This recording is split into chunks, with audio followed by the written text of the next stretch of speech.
the Smart Growth Committee for the Borough Council. It's Wednesday, June 12th, and it is 6:03 p.m. I'm Nicole Shimoni, the chair. I'm here with my chairperson's team, Lisa Dorsey and Bernie Flynn. Start with comments, suggestions, petitions by residents in attendance regarding items not on the agenda.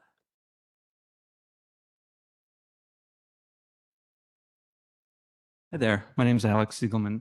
Yep. Sure, how's that? My name is Alex. My partner, our son and I are residents of Westchester. I'm not sure how these meetings go, but will there be a chance for residents to make comments on the action items later, or is now a good time to bring up one of the... During the action items as we Okay. talk through them, yeah. Sounds good, thank you.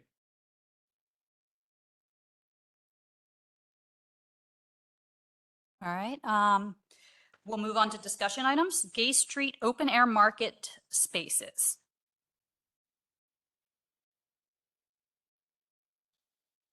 All right, good evening, John O'Brien, Executive Director, Downtown Westchester. So what we're here to kind of, I guess, brainstorm a little bit and see where council's thoughts are. I know some members of council had reached out to me about, with the open air markets, the utilization of the street and certain areas of the street not being utilized fully or not really at all based on the building that's out front. Obviously, a big piece of the Gay Street open air market is the restaurants.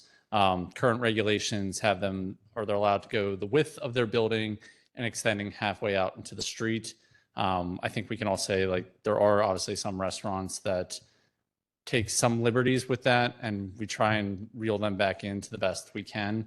Obviously, you know, the open air market happens on Fridays, Saturdays, and Sundays. So in terms of whether it's a borough employee or myself, we're not working during those hours. So it's a little harder to police.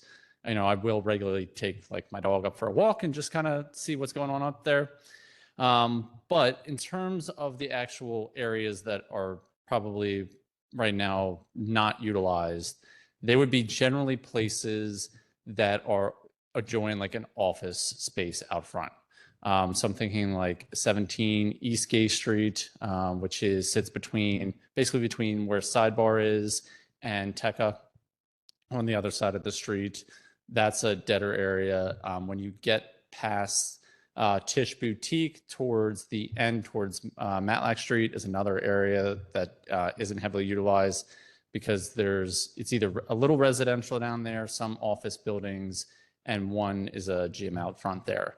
And then on the other side, they're in front of kind of somewhat between Taylor's Music is a little inconsistently used. Griffin Coffee does use the space. Penn's Table does, but they close at 2 p.m.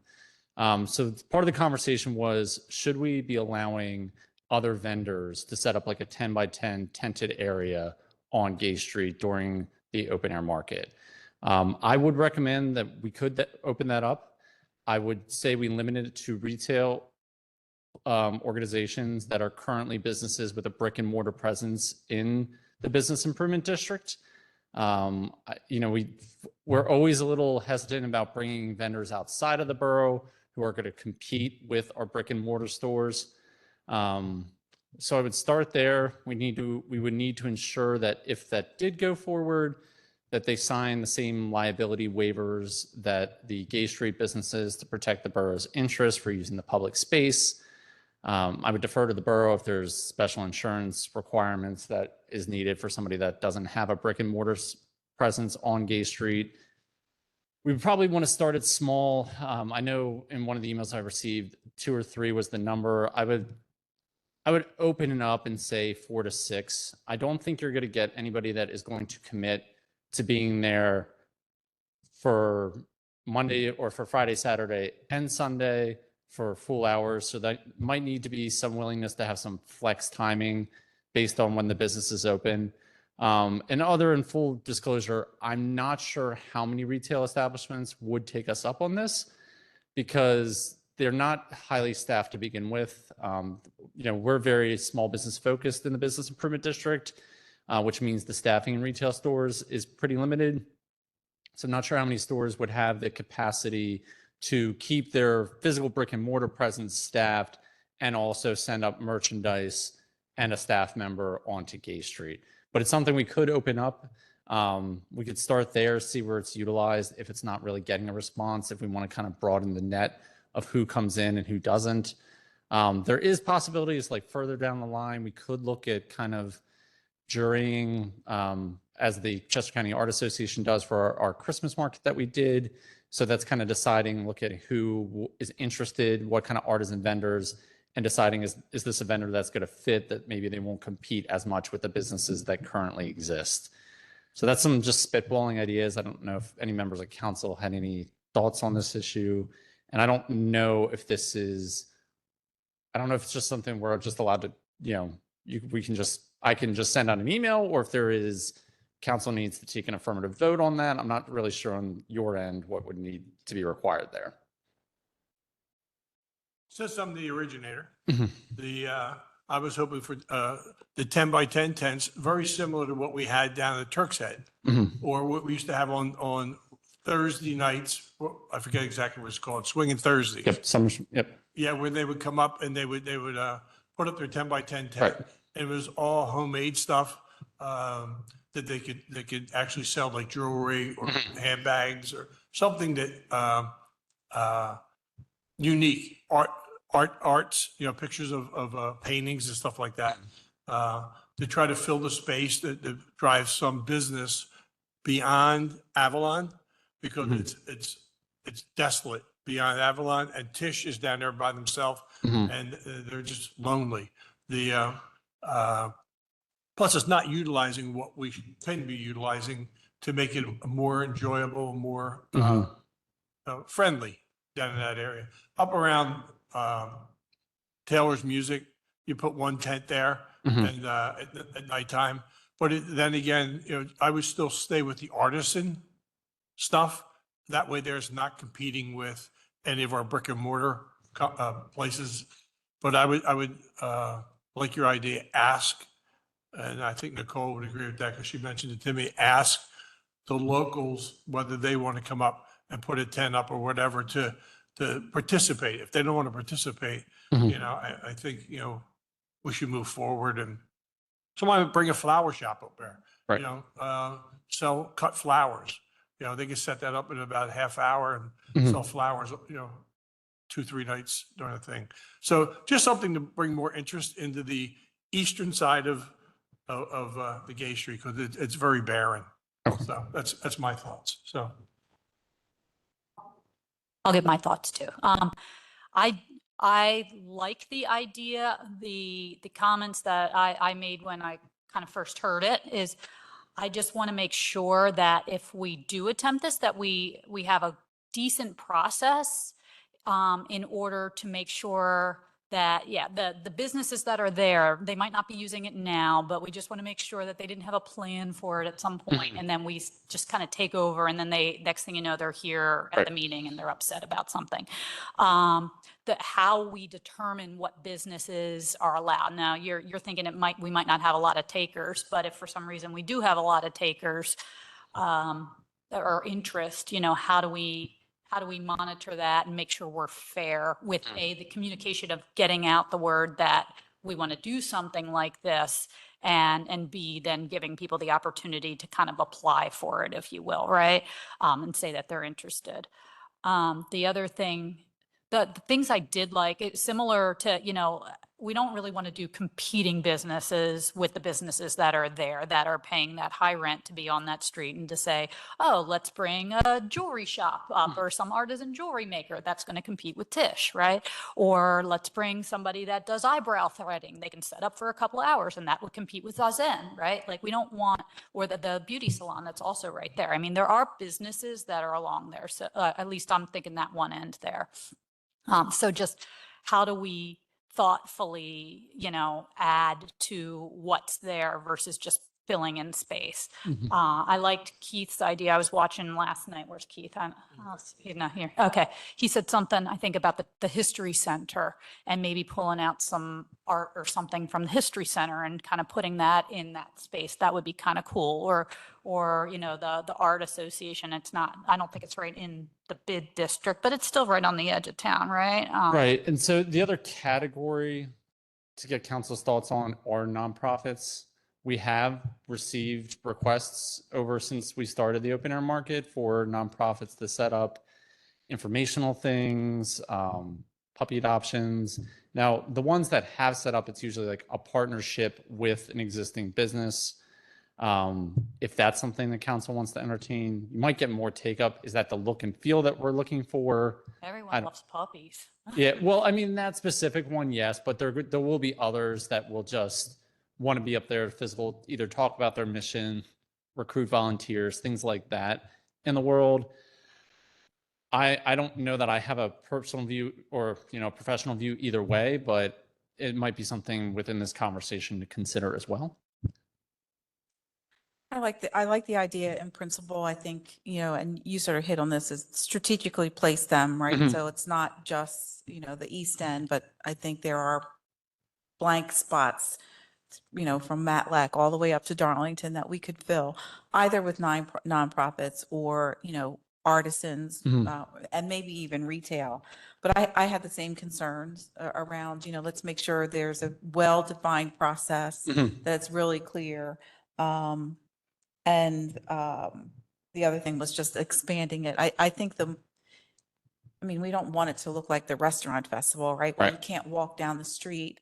But I do think that, you know, if we're very strategic around what we have and where it's placed, that it will be more inviting for people to come, you know, and visit beyond the restaurants. There'll be other things to do, and that will attract business to other businesses that are already here.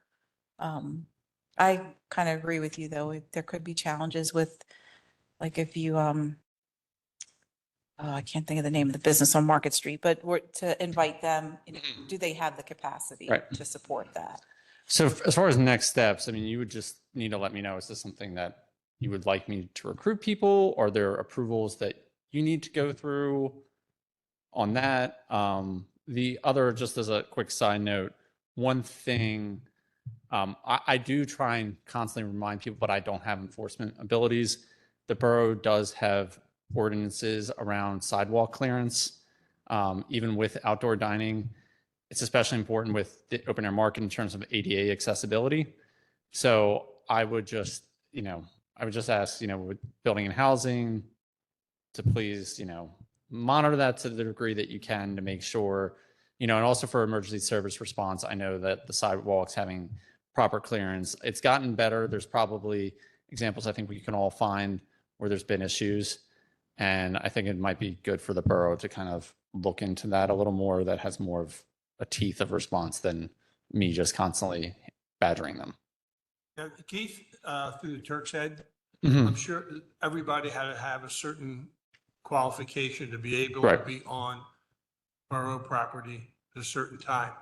You know, I would start with Keith to see, look at his list of stuff and pick out 15 different Okay. entities.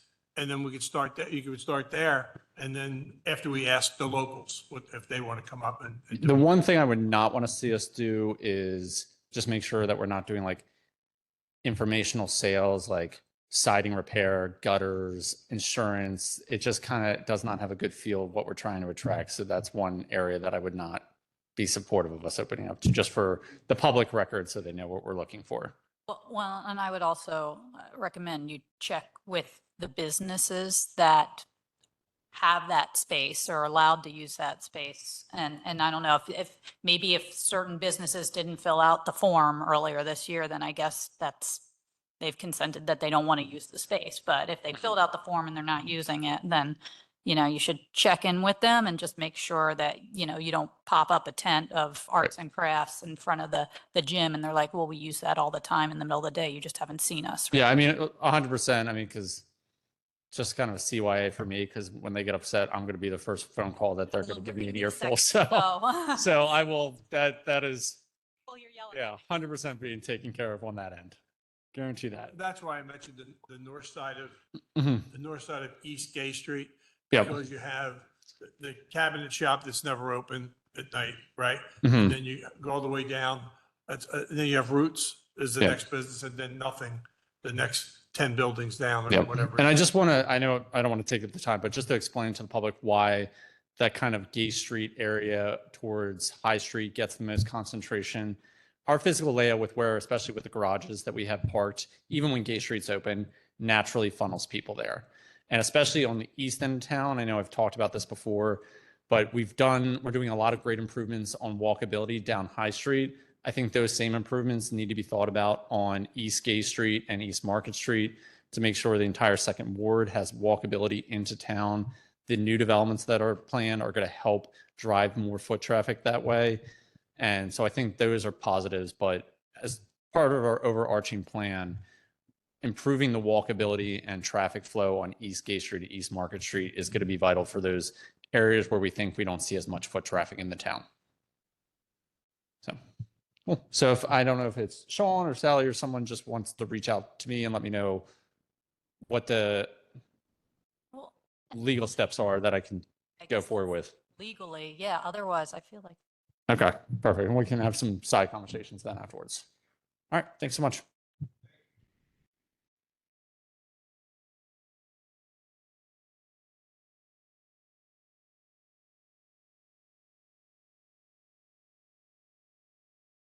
Okay, Planning Commission recommendations for ordinance amendments. All right.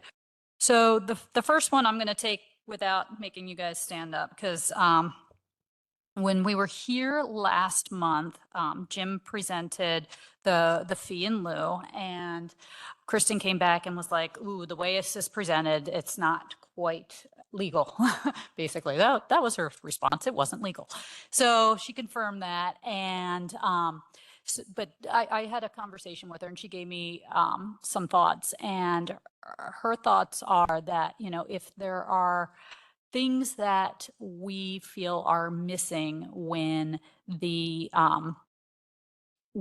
builders come to us with their plans in these recreation spaces, we should be looking at what we have as our guidelines, and we should make updates to those. And then we can change those guidelines that way, and we can make them as strict or as lenient as we want them to be in order to drive the results that we're looking for. So what I would request of my partners here is to take a look at the current guidelines that we have.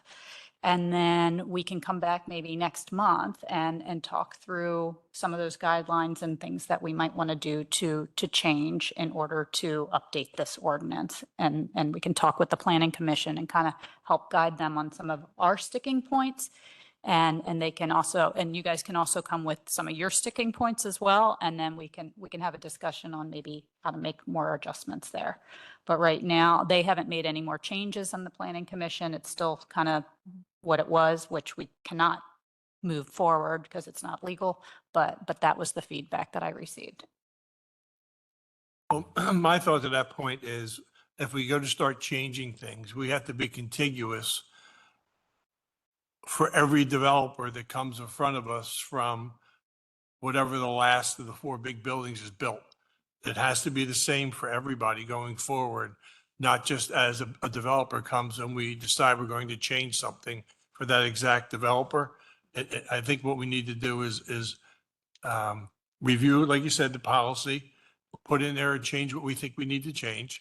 And that would be our policy moving forward. That way the developers will know exactly what to expect when they start to design their stuff. Like Knox Lot, when I talked to Pete Stas, I was flabbergasted to know that for 2 years, he's already been working on this project. And I just thought it was, hello, today's the day I'm going to tell you that I'm thinking about buying Knox Lot and we're going to do something. Well, he's already spent 2 years designing and building, and he's using all of our outdated or old information. So after the big four are finished, I think what we should do, make sure that everybody is on the same page moving forward. Yeah. No, I mean, I think you pretty much both just said the same thing and it makes sense. And it's something that's long overdue. And I think you had last month said, we need to get in front of this before it's too late, right? And we're just completely built out and have created a community that we're not maybe so proud of. With that, I do know that the Planning Commission has a front yard setback proposal that can come on up. And this one, I believe, is completely legal. It's been checked, fact checked, legal checked. And so here's this one. Good evening. For the record, Tom West with the Planning Commission. So you have in your packet a copy with the letter, a copy of the ordinance. I'll just give you an overview for yourselves and for the public. This is one of the, I guess, another sticking point. A building setback or front yard setback's pretty important. It's part of zoning. It sets the character of a neighborhood when development comes in. So it's usually, in a lot of cases, it's just a number, and it's helpful to be consistent in those cases. But in a place like Westchester, it's not uniform, and it's the way the ordinance is written, it helps address that. It says whatever new building comes in, the front yard setback or building setback matches the adjacent structures. So that's what the Planning Commission works with and the applicants. The problem is that's not always so clear what's meant by that. And I know in the last year or so, we've spent 4 or 5 meetings just on that topic, coming in and deciding which adjacent buildings are applicable, where's the new building going to sit. So this ordinance is really just trying to clarify what's meant by that. We looked at other communities that are similar development patterns, and it sets up, instead of just saying matches adjacent setbacks, it sets up an established front yard, and then it adds a section in that defines what's meant by that. It's really getting at the same thing, but it's providing some standards to say if you do have adjacent buildings and they're all lined up, it's pretty simple. It's the same setback. But when they're not lined up, where do you place your building, or if there's no building on the block or things like that? And then there's another section, and it has diagrams in it, if you've seen it, that says if the buildings are set back really far, the applicant can meet with the Planning Commission and council and exclude that building because it's really not in character. But it's saying that that's an exception and providing a process to do that. So in a nutshell, hopefully what we're trying to do is get it clear for applicants coming in so they understand what the expectations are. And then as the Planning Commission's reviewing it and council sees it, there's some more standards to say what does match adjacent setbacks mean and allow us to get past that easier. Any questions you have on the ordinance itself, I'd be happy to address them. So just to be sure I'm clear too. So like when we're looking at this diagram right here, right, there's the 2 buildings. The first one's relatively easy to understand. There's 2 buildings. They're about the same spot. So your building is the same. The second, section B, where there's one building that's closer to the street and one building that's further away from the street. So are you telling the builder that they can have their build to line anywhere in between those 2 spaces? Yeah, So most likely they're probably going to go to the furthest one in front. right. We had an average, and that didn't seem, we had a lot of discussion just taking the average, but I think it really matters what the buildings are and what the lot's like. So we thought this would be a better solution, and at least as a start to do it that way. And you're right, people probably will go as close as they can, but that's okay too, because it is part of the other adjacent building is up there. The only confusing thing to me is, I've always mentioned this, where we build in the borough now, it's almost like a forest fire. You notify the location by the lot that it's on. Burger King, right? So we have Burger King, Mitch's Gym, Rubenstein, so that's what we work on. The Burger King lot,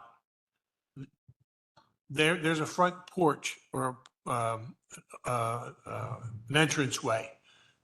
The front of the building, is that what you're considered where they have to build to? The actual face of the building has to come up to the restaurant on South High Street? Correct. So that the front door has to be in parallel with that. Yeah, and that lot's a little bit unique in that the front yard is based on if a building fronts a street, that has 3 front sides to it, that building. So all 3 of those sides would come up to whatever that building setback line is.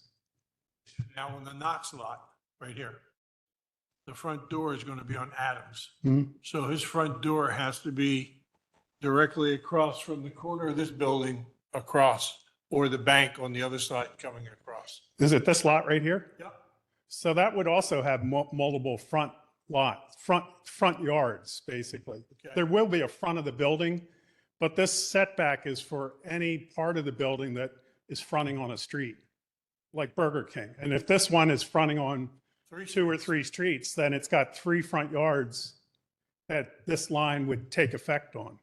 Well, because the closest building to this one would be, because they're tearing down everything, would be AutoZone on Market Street. Right. Right? So they have to actually pull their building all the way in to be in line with AutoZone? Well, a couple things. One is that's where we would say that is AutoZone consistent? Is that a consistent building pattern? And if it's set back really far from all the other buildings, that's where it's almost, there's anomalies in Westchester. There's buildings that are set back, which aren't really, I guess, considered part of the fabric if you look at the comprehensive plan. So that's where we would have discussions. That's part of it. The other part is that as we had these discussions, we think this technique works well for smaller buildings. It doesn't really work well with big buildings. There's a lot more that comes into play beyond where the front of the building is, the size of it, the scaling, the mass. And that's why we put in the letter that we're helping, or we're thinking it's going to address a lot of things, but we're still looking at other parts of how a building's set. We call it context sensitive, and that's in the comprehensive plan. So it's when you have a big building, you can put the building on a front yard setback and that may meet things, but if it's a huge building that's out of scale with what's around it, there's other factors that we think are important. And that's why we're saying we're going to look at that part. So some of the buildings that you're mentioning and other ones, this would apply, but we're thinking that there's other mechanisms that we need to consider to make it so that the front of the building has enough room for sidewalks and pedestrians and crossings and other things for the larger buildings in the borough.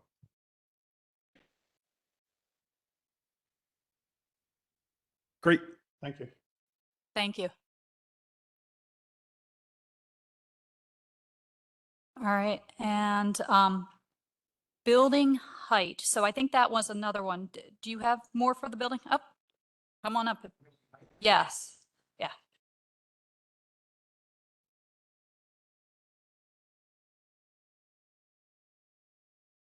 I mean, I can certainly, Jim Cherry, Chair of the Planning Commission. I can certainly clarify any questions or issues with the building height or the amendment to the building height ordinance. I can run through it in a big picture right now, which is presently the building height is determined by finding the average grade around the exterior perimeter of a building or a structure. So it's the grade where it contacts the building. And then there's an average grade determined. And from that point, a vertical height would be established and provide a ceiling to that development. So there's 2 pieces to the ordinance that we're trying to kind of tighten up. And one of them is rather than be at the perimeter or on the perimeter face of the building or structure. It's to be more consistent with the building code, which defines it as 6 feet out from that building face to the lowest point within 6 feet out of that, unless you hit a property line. So that would basically maybe prevent some of the issues that we're having presently. The where it's been exploited is the developers have been going to the tops of built structures. So planters, plazas, courtyards. So building a 2-story garage and then measuring from the top of it is not what was the intent. So this is to push it outside of that, give it 6 feet, get away from any confusion there relative to determining the average height. The second one was, or the second piece of it was to add within the preliminary information that's provided to building and housing, the proposed building height with accompanying data and calculations. So they outline that stuff up front before they spend a lot of time within their design time. So that's really the two pieces that are being revised or amended. Any questions? Well, it's confusing, to say the least, because I'm just going to say on the planning commission that we have people that can actually measure, Okay. and we got people that come up with totally different numbers based on where they decide they're going to measure from. I know it's every 10 feet. I learned that, right, basically. And it's from the grade up to the flat roof. Mhm. But I think the problem is the grade, like you mentioned, because unless somebody establishes the proper grade, Mhm. we're going to get different numbers all the time, I think. Mhm. Mhm. So I don't know how we establish the grade. And I know you're taking it out 6 feet now, Mhm. but it could be on a hill, Mhm. so, it's Yeah, a little it's confusing still. sure. Yeah. Sure. It is consistent with how the building code, unlike the zoning code, they're two different requirements that have to be complied with. One's relative to life safety and accessibility and for fire trucks and construction types and use groups and so on. And then the zoning's bulk area and height regulations. So, but establishing this, we looked at what other municipalities did, whether some will just say 1 point in the middle of the primary road, or some people will say the average along just that street side. So there are different ways in which people have established the height. The zoning puts in areas 45, 60, 75, whatever it might be in the overlay districts. That's something that you can determine. I know Sean had also stated something very similar to if we were just projecting the ground up 45 feet would be different result. So if we had, like in San Francisco, where we had very aggressive grades and we had those little smaller or less, we're not really looking at buildings that are 400 feet long. We're looking at buildings that are 20 feet wide and they're stepping down the sideways. That's a whole different impact on the scale or the intent of trying to keep these buildings within scale of the fabric. So as to back up and say, why do we even have heights? And really, when we're in the borough here of Westchester and most of it's 45 feet in the areas, it's to preserve that historic scale and character. Some of the other pieces are to reduce the scale or elements along that building. So you don't end up with just a big, giant, massive box, which visually looks heavy. The idea is to kind of maintain a very similar scale that those smaller row homes and historic buildings had, which were, this borough grew over hundreds of years, 200-300 years. So this didn't all happen at once. Now we're building a whole block out at one time, and it's pretty massive. So the developers, the architects, the engineers that are looking at this, they do understand what they should be complying with. They do understand how to establish an average elevation. That should be able to be in that front end. They should be able to provide an elevation above sea level, a datum point that's actually established as a plane that's based on that height. So some of those developments that you talk about, that particular applicant has looked at a vertical measurement every 10 feet. That does in fact provide somewhat of an average all the way around, but that is not the way it's written right now. The present ordinance requires an average grade plane, which is a flat plane, be understood and established what that is. That's coming up with those measurements vertically. So if you went out and surveyed around those points, you'd come up with whatever that was, and then come up with an average plane. It does in fact impact these larger buildings significantly more so than it does in a smaller building. So the average house is pretty easy, but One last question. Who determines the grade? I know you said sea level. So does the developer determine the grade based on the size and mass of the building?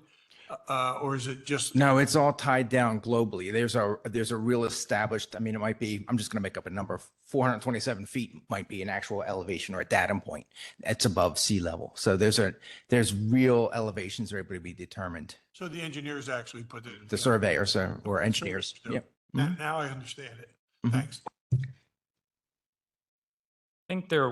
I think at least the most recent, I'd say 18-month history of this was that the zoning officer's interpretation of how to measure building height differed from some members of the planning commission's determination on how to, or you get what I'm trying to say, how they determine building height.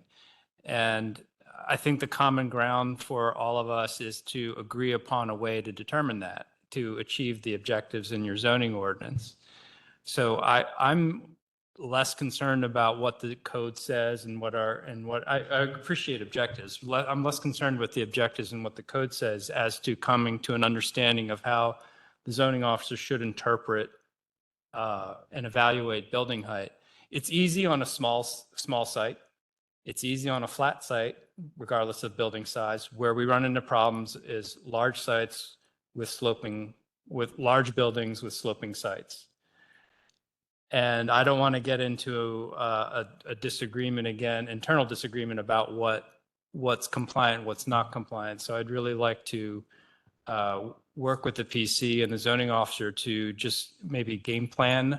One thing we could maybe do is pull a plan from a different municipality. We can get one from Chester County and just walk through it and say, how do you want to, tell me how building height would be evaluated on this site. And we agree on a technique of evaluating building height so that we can do that consistently going forward. To me, that's the more important thing.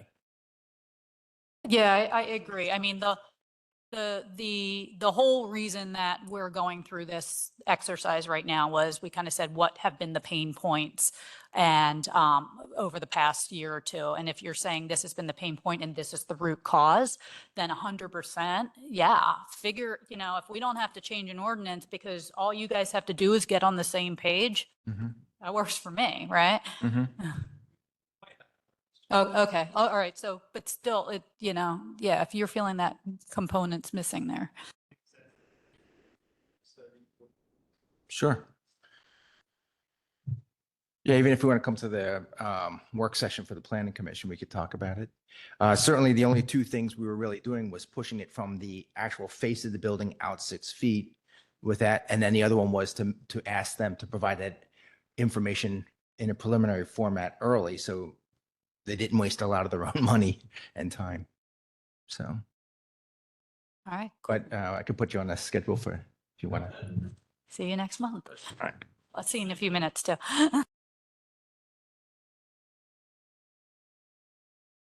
Okay, to discuss ballot initiative request from Rail Restoration Committee. All right, good evening, council members. Jason Levin, Chair of the Committee to Restore Rail Service. So on the ballot initiative, as you know, the original intent that we had was to basically conduct a survey. That was the initial intent, to kind of go out to borough residents and determine just a basic level of support and as we, it's fine, thank you. As we did research, we determined that you can't just do an advisory question. It's not legal to do so. So we ended up going down the road of an ordinance, which led us to the Community Bill of Rights, which led us to amending the Home Rule Charter, which obviously led to a significant debate on council. And as the committee looked back at that whole process, that was not the intent, to go down that road and have it be some sort of intense amendment of any kind. So, we still plan to conduct a survey at some point this year of residents, and not even just borough residents, but residents and other communities along the line to kind of get some really good data and ask more than just one question. Ask, would you ride the service? How often would you ride? What would you be willing to pay for a ticket? All these kinds of questions that we think will be valuable data for us. So all that to say that we're kind of basically withdrawing the initiative for the time being, but I know there was some interest among council related to a general initiative on transit.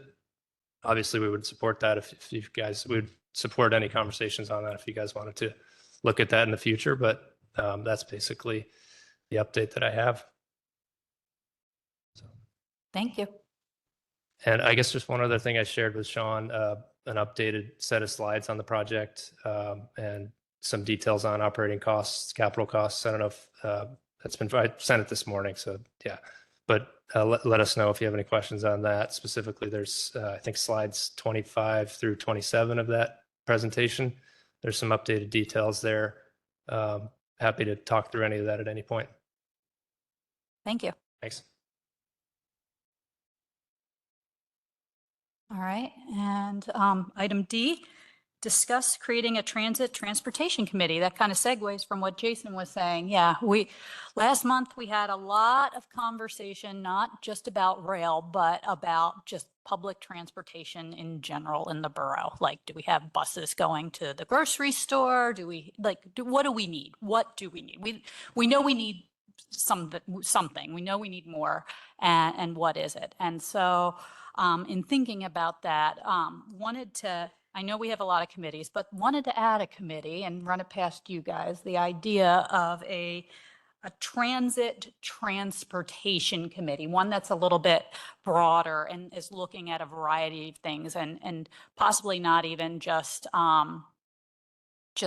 but not just transportation, like public transportation, but like biking and walkability. John had mentioned at one point too, and things like that. Like, is there a committee that can help support us and figure out what this borough needs from a even broader standpoint? So that's that. Again, I think it's a great idea. There are, I mean, to your point, buses, trains, bicycles, just other modes of transportation and how you get around in and out of Westchester, right? So yeah, I think it's a great idea.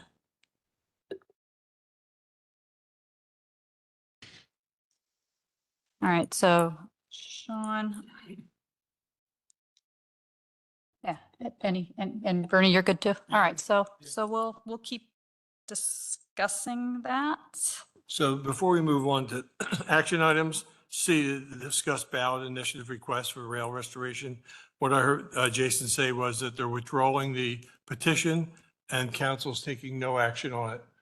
The committee's not taking any action on it.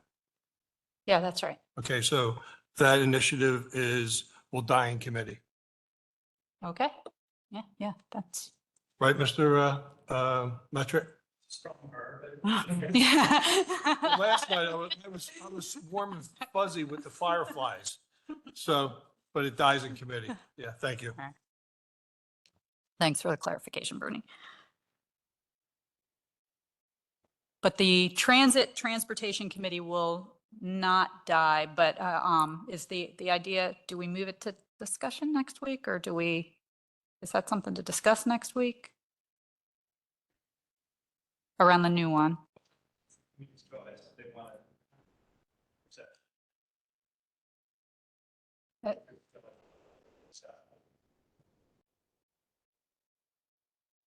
No, I guess we don't know what we want first. So let's figure out what we want and we'll talk about, yeah, okay.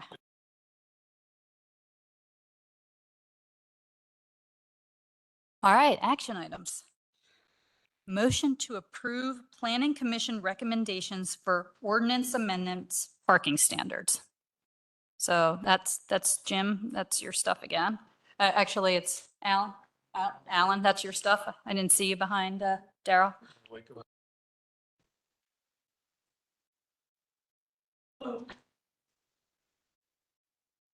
Well, I think we've discussed this at great length, and I just feel very strongly that we need to take some action here because we believe there's a strong connection between the changing of the ordinance and the generation of all these projects. And we see no reason why that would not continue until something needs to be done. And I heard Mr. O'Brien's impassioned plea to let the building continue. And I feel very strongly that Mr. O'Brien is doing a great job and he represents the businesses of the borough very well. And we are lucky to have him. I think we need to keep in mind there are also the residents, and we need to use as our guidance the comprehensive plan. That's what's driving all of this. And if you look at the comprehensive plan, there are 5 things that we are supposed to be paying attention to. Promoting community and economic vitality is important, but in a manner that maintains a high quality of life and supports the existing buildings and neighborhoods. Of the 5 points, the third one is protect the unique historic character and pedestrian scale of the borough. And also coordinate well-planned development and redevelopment in context with borough scale and capacity directed to suitable areas within the urban center. So balance here. Think about the residents as well as just the opinion of the businesses. So I'm happy to take any questions. I feel like we've been through a lot of this before, and I don't want to prolong the meeting. But what we're essentially doing is abandoning this scale of getting a study, requiring the applicant to get a study, and instead going back to the way that it had been, which is a very clear delineation of the number of spaces that each building needs to have based on the size of the building and the number of units and the number of bedrooms that are in each one. Very similar to what it used to be, actually lower than what it used to be. Yeah, I think that's important from, I've been working with the Planning Commission and understanding all this, and a couple of points I definitely want to make. And agreed, John O'Brien's doing a great job, and agreed, our goal is not to stop development. Our goal is, we're the Smart Growth Committee, so we want to grow in a smart way. And, we swung the pendulum very far. And I don't know, do we have the chart that we can put up, the other attachment? Because I think that's pretty telling, right? The summary chart that you made. So prior to 2012, if you were to have built Chestnut Square, for example, the first column there, you would have had 412 parking spaces required, right? And this, Alan put all this together. I'm just reading off what he told us, right? After 2012, the zoning on which Chestnut Square was built, it did decrease, but it decreased to 355 spots. This new proposal would not return to that zoning, wouldn't swing it back that far, but it would require 298 spots. If you go to the next column and you compare it to Mitch's, which now we have all of the rows filled. Prior to 2012, Mitch's would have needed 362 spots. 2012 zoning, the same zoning that Chestnut Square used, it would have still been 302 spots. What we just approved was 181 spots, so 120 spots less than what 2012 zoning. Like, that's the big swing of the pendulum. And what this proposal that Alan has put together that has a ratio, and we'll go back to it, would be 248 spots. So it's adding spots back, not to where we were before 2012, which agreed we might have been too much, but somewhere in between to get us back from where we've swung the pendulum too far. And you can kind of follow along with the other locations as well, the swing back and forth.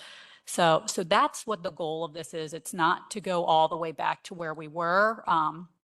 There's still, I think you, Bernie, found out there's like still 40 spaces that are open in Chestnut Square right now. So this is actually a 57 space deficit from Chestnut Square. So actually Chestnut Square wouldn't have enough spaces right now with this proposal. So keep that in mind. This is not about trying to prevent building. It's just trying to right size our parking requirements so that we don't end up with residents having nowhere to park, thus pushing out our visitors because then they won't have anywhere to park.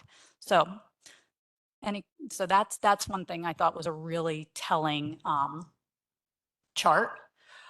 The other thing about this chart, we did have Kelly bounce it against the ITE study, the ITE calculator, and this is within the general urban suburban calculation for parking with no real general urban suburban. Right now, we've been kind of going with dense urban, and that's where we've been landing on these super tight numbers. So this gets us back to general urban suburban, which is closer to where we are based off of the entire view of the borough.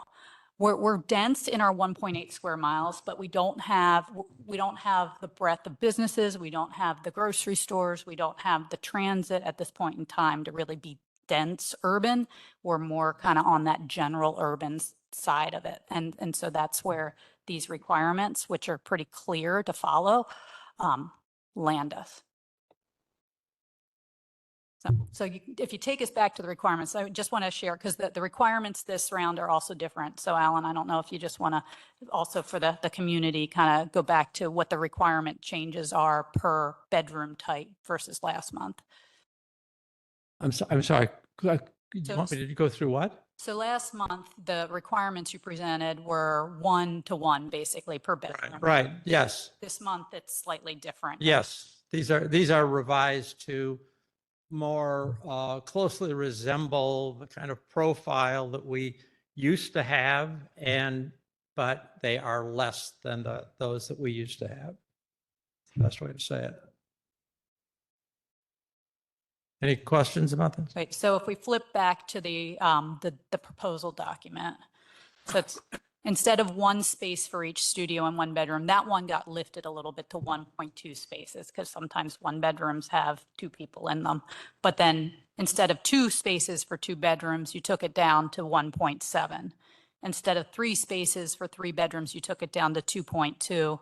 And then for 4 more bedrooms, instead of 4 spaces, you took it down to 2.5. So this proposal is less than what you were asking for last month. Well, yes, actually it is. And I should point out also, just to make sure that we're clear about this, the 3 and 4 bedroom levels are the same as the old standard, but the other ones are reduced. Most of the buildings that are built are studio 1 and 2 bedrooms. So it has the effect of lessening the standards from the old, but not being as parking challenged as what we currently have. Questions? All right. No so questions. Wow. Take a vote. Thank you. Are we good? Or whatever?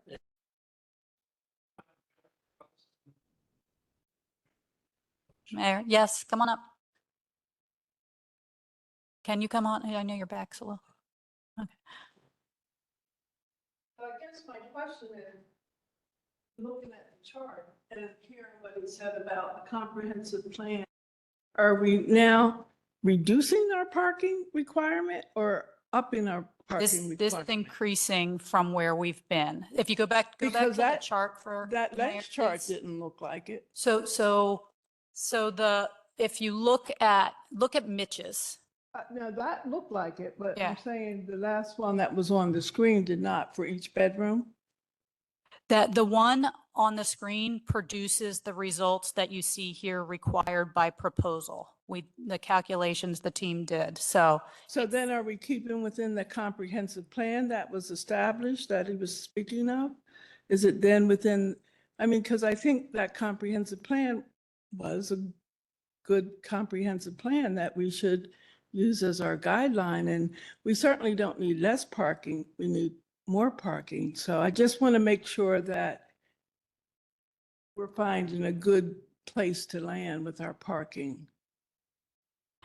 Alan, can you help answer that? Like how this relates to I the, mean, are we requiring more parking, which is what I hope we're doing? I don't think the comprehensive plan is precise about that particular vision. I brought it up because I brought it up because it seems like the proposal before died in council because of John O'Brien's speech about the interests of the businesses. And I was just trying to present a more balanced look at this and how we need to return to our principles. But I don't think the comprehensive plan is precise in terms of its, recommendations on exact parking needs. Right, yeah. And Yeah. what I'm just suggesting is, we do, as you said, need to look at the needs of our residents because that's our base.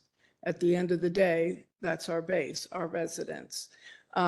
He represents businesses, but we need to represent our constituents, period.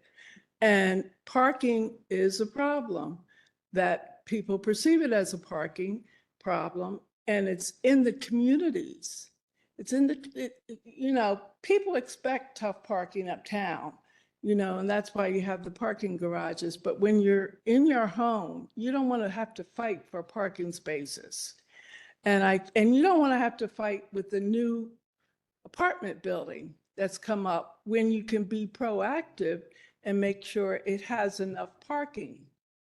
And so what we need to do is be proactive and make sure that it has plenty of parking, when they're building these, because they build within the inch of everything anyway. So let them build enough parking into it. So that's why I was asking, so where are we landing? Because the 212 looked pretty good to me. It wasn't before 212, the numbers.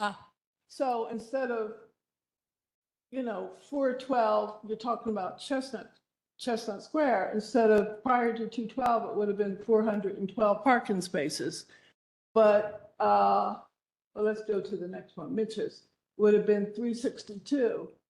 212 zoning would have made it 302, but now we're talking about a proposal that would make it 248. yeah, now I'm loud. That's We the just approved proposal, right? we just approved 181, unfortunately, because I think that we swung. The proposal that Alan put together with the 1.2, would get us to 248 spots versus the 181. That's about 1.45 spots per unit. And So versus, yeah. the only thing I'm saying is the parking required by the zoning of 212, it seems to be, it's not as stiff as prior to 212, but it certainly is. It has more teeth in it, 212, than what's being proposed now. That's all. Yeah, Mayor, it's not as robust as required by 212, but what's happened from 212 to 221, the developers and mainly Mr. Nagel, because he seems to be the only one that does this kind of stuff. They have changed our classification from urban and using that ITE, you see for 2021 zoning ITE, and that's driving the numbers, the parking down. And what we're trying to do is drive the parking back up to a more reasonable level. I understand what Yeah. you're trying to bring it up, but I think you haven't quite brought it up enough, quite frankly, because of the parking issues in the community that we're facing. I see what you're saying, and I heard them squabble about, okay, where did we fall? Because there was a range of what we could have allowed with the ITE. there was a range there. But I think you need to have a little more robust parking if you're looking toward the future. If you're looking just toward next year, sure, what you're doing is sufficient. But I think you need to look more long-term with all these huge parking, this coming up. So I think you really just need to be a little more proactive with the parking issue, So- is my suggestion. So to that point, we'd like to make this adjustment now, and then we're going to take a further study on the usage. And we've been talking to Sean about gathering some further data to continue to refine even further. But this, In 2021, the ITE, they're using 1.1 parking spots per apartment. Now we got it up to, I was pushing for 1.5, but 1.45 is pretty darn close to where I wanted to land. The original one where we did one bedroom, a parking spot for whatever bedrooms were there, were just a little too much, I think. But the 2012 number is, what we're finding is there's excess parking in the one that we know the most about. It's the gold standard up there. So the 1.45, that's going to upset the developers, I believe, because they're used to 1.1.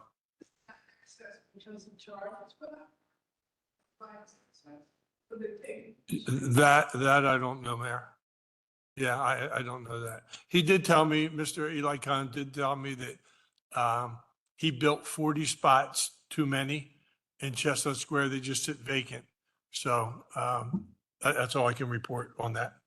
So 1.45 is a good number.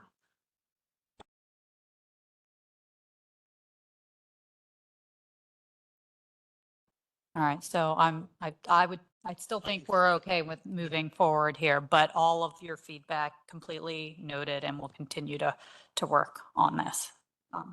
So we'll move So we to have the next one. I recommend that we have to get. Well, the- Okay, Mr. Mercier, okay?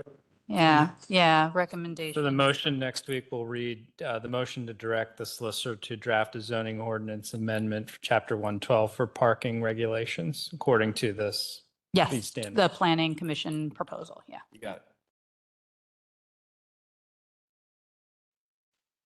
All right, next one, motion to approve amendment to chapter 112 zoning, short-term rental ordinance, and schedule a public hearing for August 21st, 2024.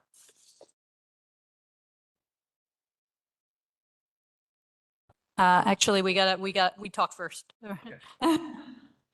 You will not lose your chance, promise. Okay, so, Sean, is there any, yeah. All right. Well, the council has received an updated ordinance based on 2 years of discussion and compromise with the 7 members on council. And we've landed on the ordinance that's in front of us up on the screen. And it basically says that the short-term rentals will only be available to be used in the town center only. And that way there, it's out of all the other wards and just in the town center itself. And there are requirements as well. Yeah, there's a number of requirements, not just the town center. So if we want to scroll down, I think those are important. They were part of the conversations that we had. And where can we scroll down to all right, section 4. A little bit further back up. So okay, so the first thing is about the parking, right? A short-term rental located in town center, which is also located in a residential permit parking area, would need to provide 1 parking space per bedroom in the short-term rental. So such parking spaces may be provided on a different lot, subject to the following. So the owner of the short-term rental use shall own the lot or lots to be used for that other parking. the lot to be used shall be adjacent to the lot which the short-term rental use is on or directly across the street. So you're not sending them like 5 blocks away. You got to have it, relatively close. The owner of the short-term rental must submit a site plan showing where the parking is and the number of spaces. And the short-term rental use shall not record, or the owner of the short-term rental use shall record a written declaration that as long as they have the rental, that there's that lot and that parking provided. So that was a big one. I know we went back and forth. We said no parking in town center, but this when there's permit parking, similar to how, buildings and things like that, new builders can't have permit parking, these short-term rentals can't, so they need to have a parking spot available. And if they're in there and they don't have resident, or there's no parking permit, then the short-term rental does not have to have that parking. That's one of the main standards. The only kind of questions that came up too are regarding rentals for this one. There's a question of like, what about those ones on the cusp of residential versus parking permit versus no parking permit? Is there something that we should clarify regarding if it's like on that cusp? Does it have to be like nowhere in sight? Or if there's like 1 block of residential, does that count as, residential? So I had a question on this section too, because, and thank you for the clarification, because I didn't get that from reading and rereading this. But the way that I interpret this now is if permitted parking is required, then the short-term rental owner must provide a parking space, meeting one of these 4 criteria. If the permit parking is not required where the short-term rental is located, then there is not a parking requirement. Yeah, and it's not one of the 4, it's all of the 4. Like if there's permit parking all around, and so the renter can't park on the street basically because they can't get a permit, then the owner has to have spaces somewhere near the building. That's theirs, that they own, that's either adjacent or like right across the street. Yeah, all 4, yeah.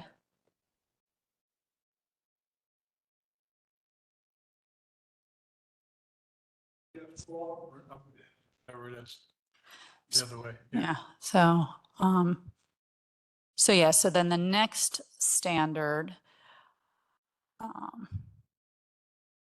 is short-term rentals shall be permitted in the town center by conditional use. So that goes back to the fact that, they will all come to us and we'll have to approve them and make sure that they're approved.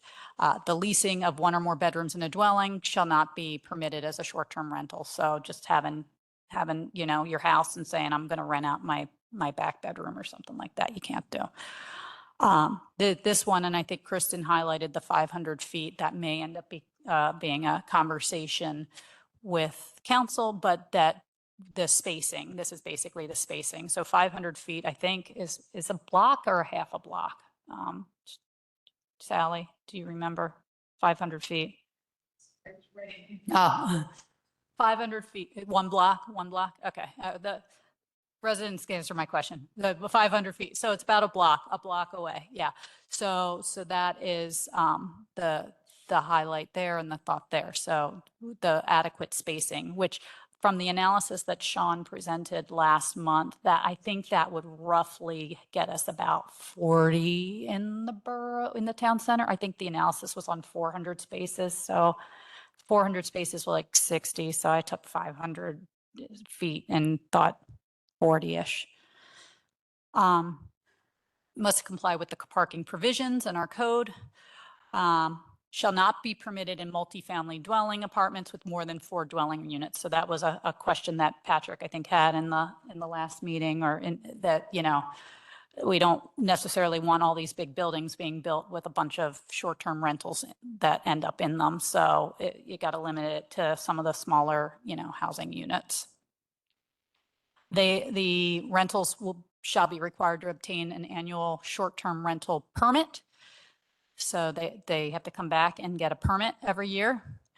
No student home may be used. And I don't know why there's may versus shall on 6 versus 5. I don't know if, we should just keep the wording consistent and just kind of say, no student home shall be used as a short-term rental, and no short-term rental shall be used as a student home. I don't know if that's something that we might want to talk to Kristen about. And then, because there's another shall here, the owner of the short-term rental shall obtain and maintain general liability insurance in the minimum amount of $1 million and shall provide evidence of such insurance prior to the issuance of a permit. So I assume that's the original permit and then any subsequent permits because since they have to get a new permit every year, so we have to see that there's insurance every time they get a permit. So those are the standards too. So I don't know if you guys have any. The only one that I thought that you've mentioned before, Bernie, is this star rating that we might want to see if Kristen can add. Like, do we want them to have maintain like a 4.5 star or something like that some municipalities do? My only thought is we're working through this again. It's amazing. Every time you go to make the cake, you want to make it just a little bit differently. What just popped up to me was that the short-term rental should not be transferable. If they sell the property, the new owner doesn't automatically get the short-term rental approval. They have to come, when they sell it, they should have to come back in and apply for another permit under their name and be evaluated based on them. So it's not non-transferable. The annual permit is probably non-transferable. I doubt that the conditional use is non-transferable. So there's a difference there, but I can clarify with Kristen. Yeah, you know what I'm saying? It's, it's like buying gutters for the house. The big thing is that you can transfer the warranty to the next owner. We don't make new owners of properties that have other kinds of conditional uses in the borough come back in and have another conditional use hearing. But we do. If they're a new owner, we should, right? No, We don't. no. But we do require annual renewal of license permits for all rental units in the borough. And we also require that if the property transfers, the new owner get a new rental license. But will the short-term rental transfer automatically to the new owner? The use does, okay. Yeah, because we've already went through and secured it. Okay, I agree. Yeah. Yeah, but if they don't have a if they don't come to us and say, I want a permit for it, and we can't issue them a permit for it because there's other spots that came in first.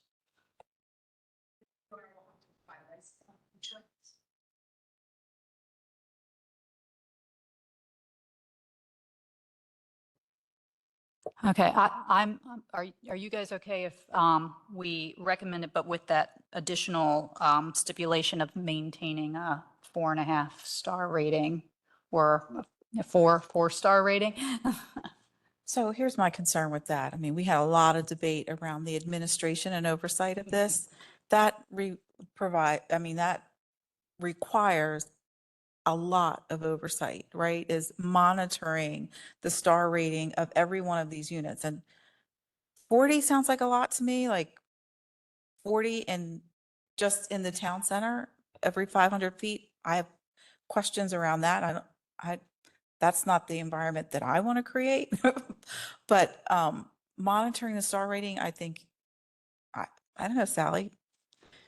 Do you want to do that it's gonna all be- day, every day? No, it will be quite, it would It's be an quite average. When they challenging. come for a new permit, you would check it when they come for a new permit, I would think, right? Like that would Yeah, be. you can check the star rating when they come for a new permit, but to evaluate it on a, consistent basis, track star ratings.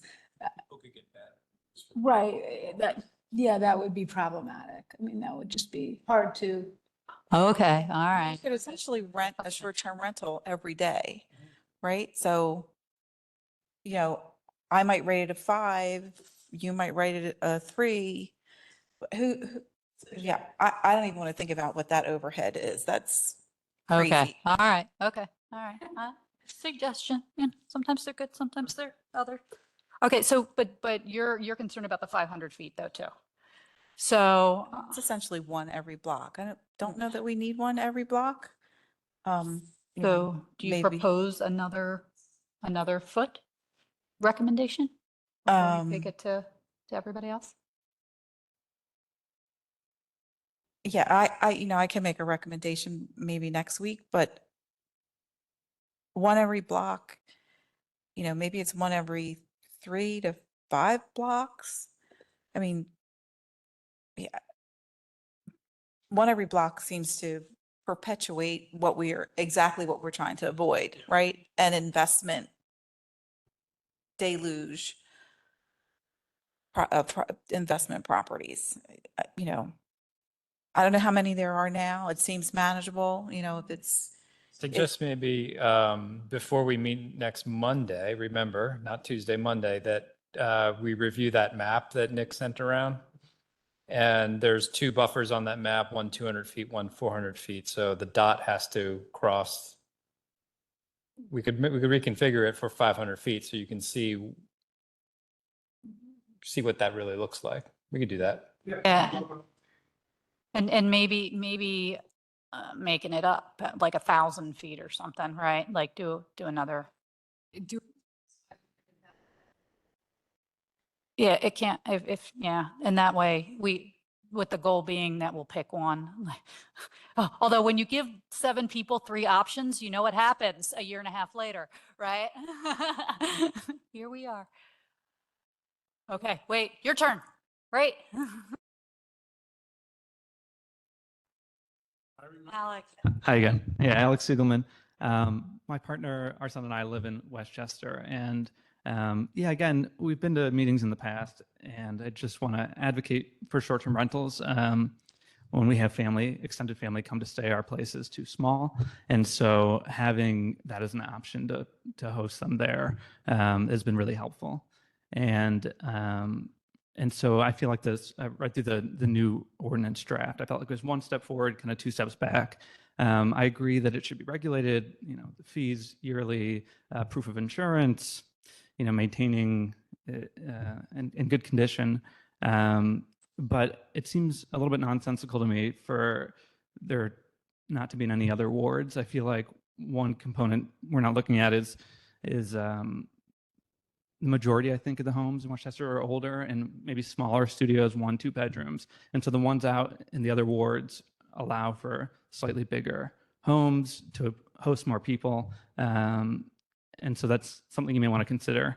I also wanted to echo kind of one of the concerns from a resident in the last session, and just, I guess, formally request that the council members who are on record saying that they have short-term rentals in Marshallton, I believe it was, and Kennett Square to recuse themselves, as I think that's a clear conflict of interest. And, I think in all fairness that Well, Alex, let me give you good news, sure. right? I'm not going to do it because I have no financial investment in these 3 properties.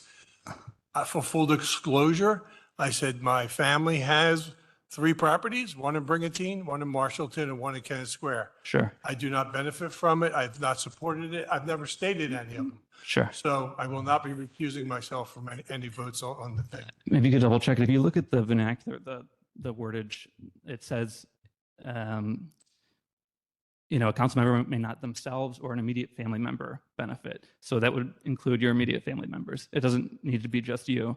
It can be your immediate family members as well. And, if these ordinance pass where they're more restricted, then your family would theoretically benefit from that, right? People would be forced to go a little bit outside, which is Marshallton, which is Kennett Squared.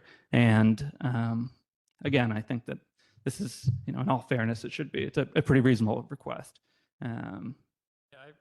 if I can jump in, I do appreciate you bringing that up, and we do take conflicts of interest seriously, and we got an opinion from our legal counsel on this Sure. issue, and Mr. Flynn can vote on it. That was our opinion. Okay, yeah, yeah, maybe just double check on the, because I did go on the website and look to see what the exact, definition. Sure, thank you. Yeah, thank you for your thoughts. As we said in the last meeting, we're starting here, getting it right. And then, you never know down the line when the conversation may Sure. resurface again. But so I know you had the other ask as well, but it's not that this won't be in a continued conversation. I appreciate it. Thank you. So Nicole, I have one more question. Sean, did you have a subsequent conversation with Kristen? You did, after we spoke? Okay. All right, so I think where we are is that we are recommending this to go forth, but I think the changing the mays to the shalls on the short-term rental and the student housing. So it doesn't just say may, so it's everything else says shall, so we might as well be consistent there. And then also subject to review of the distance. And we're going to see 500, 1,000, and 1,500. Just 500, 1,000. Okay, I got you. Well, I know, I'll tell you right yeah. now, 1,500 is going to be Too much or way too too, much. okay, so 500 and 1,000. All right, let's do it. Okay. Yeah, you win. It's not about winning. It's about the borough. It's about the borough.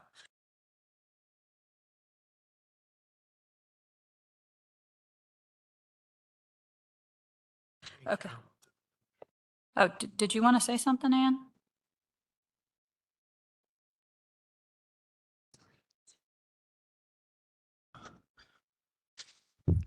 Just Ann Carroll, 506 South Franklin Street, just with regard to the properties that abut the NCs where there is permit parking.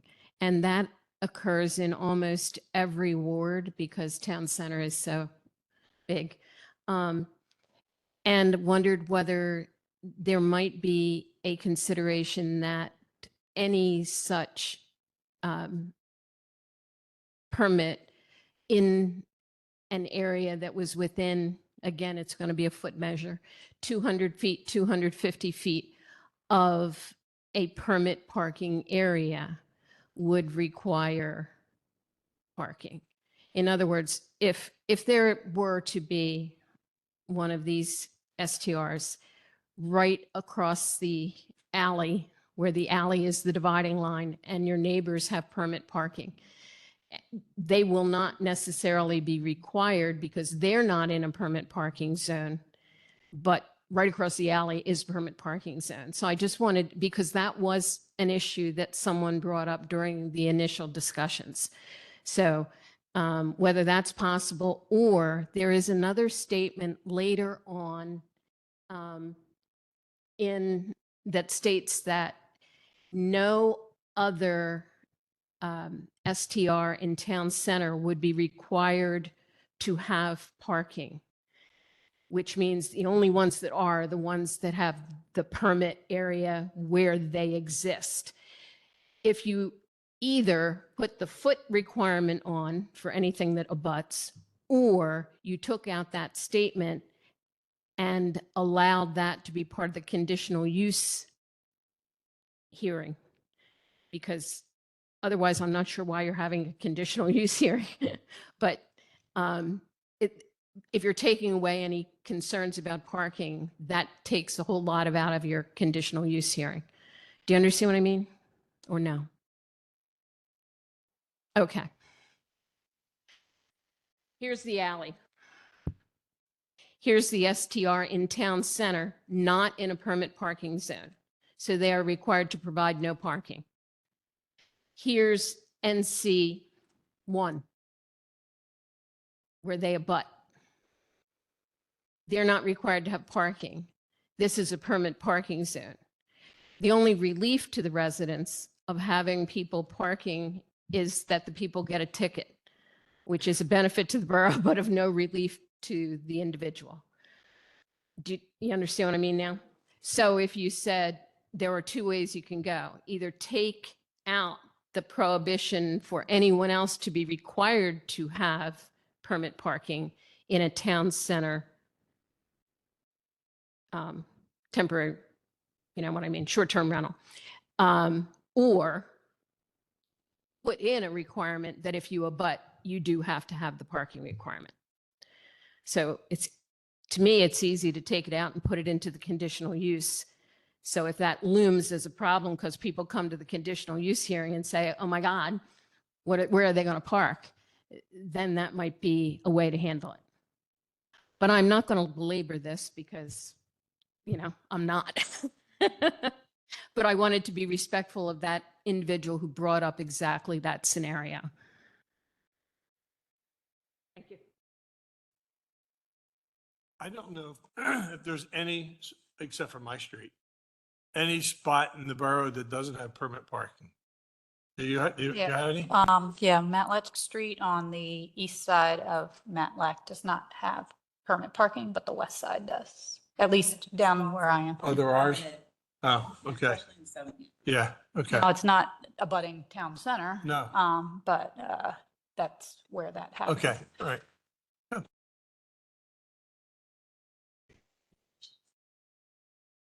But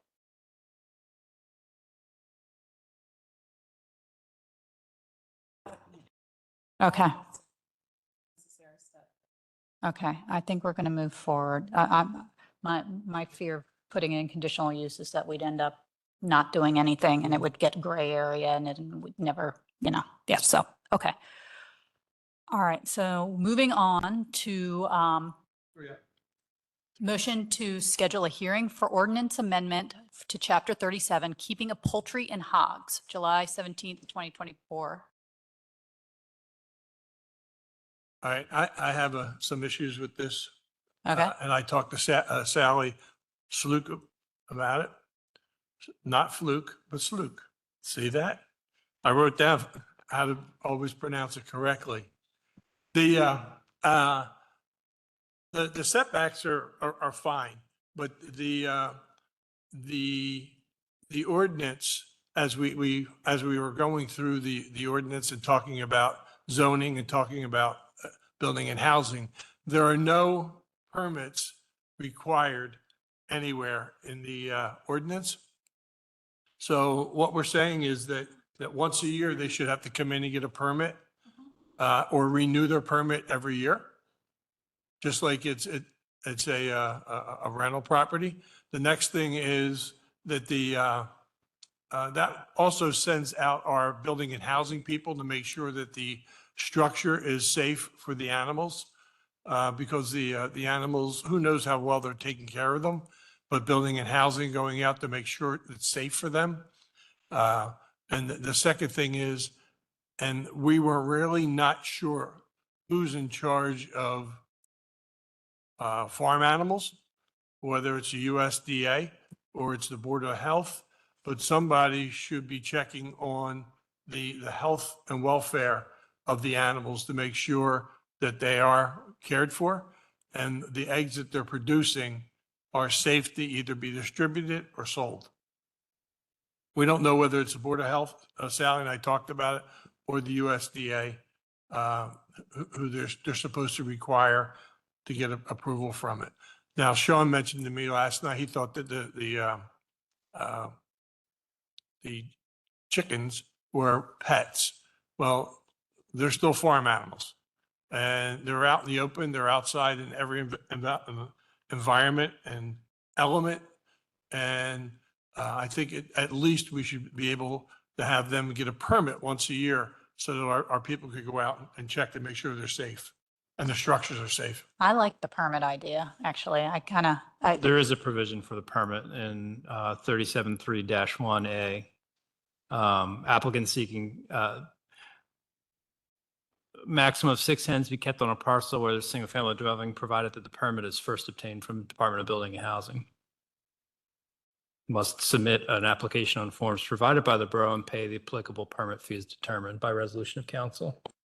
All right, the two permits that are out on the street right now, the past council person wanted to actually make their yard bigger or make the thing smaller or whatever it was.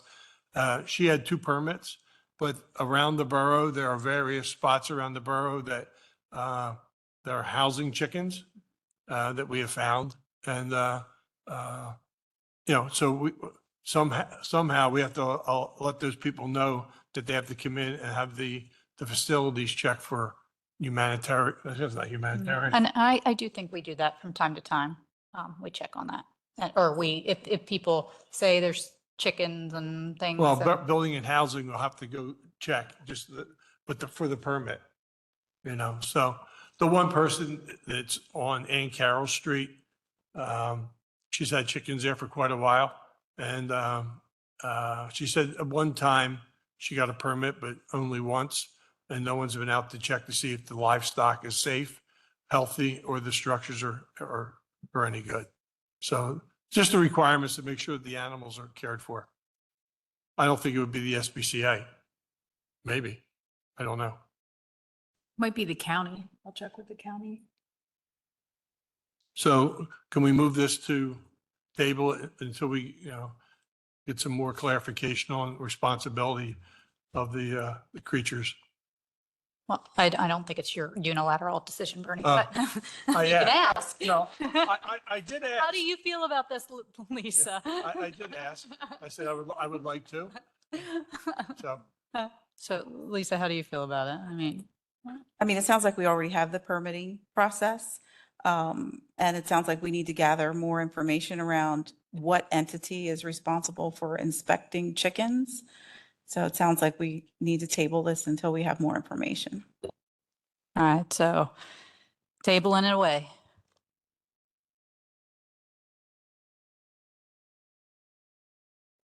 All right, approve May 2024 HARB submission recommendations, and we've got our attachments.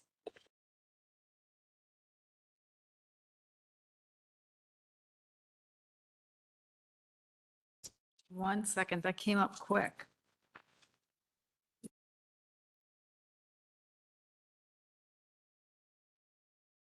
Okay, the first one is 121 West Gay Street. The proposals for facade and sign. HARB made a recommendation with following clarifications that are listed in the memo, and there are no objections. There were no objections. All right. Okay, the next one is, where's 26? I have one of 5. 26? Sorry. This is up.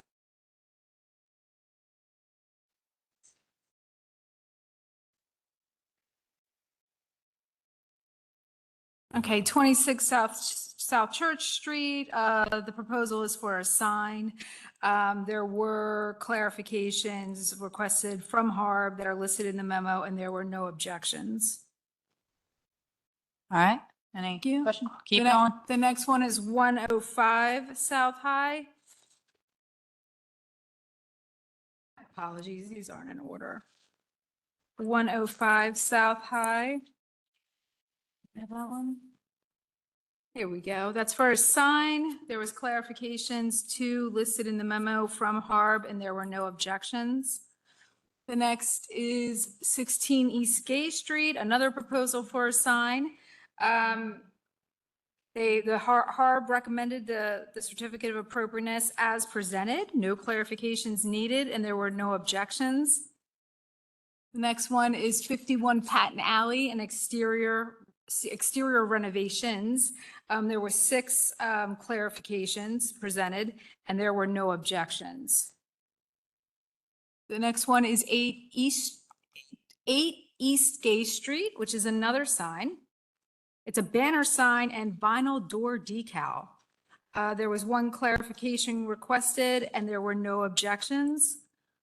And finally, 43 West Gay Street, another sign. No clarifications needed, and there were also no objections. All right, anybody have any objections up here? Nope, all right, recommend 3-0, go forward. Go forth in signage. All right, motion to approve May 2024 Smart Growth Committee meeting minutes. We're good. Other business?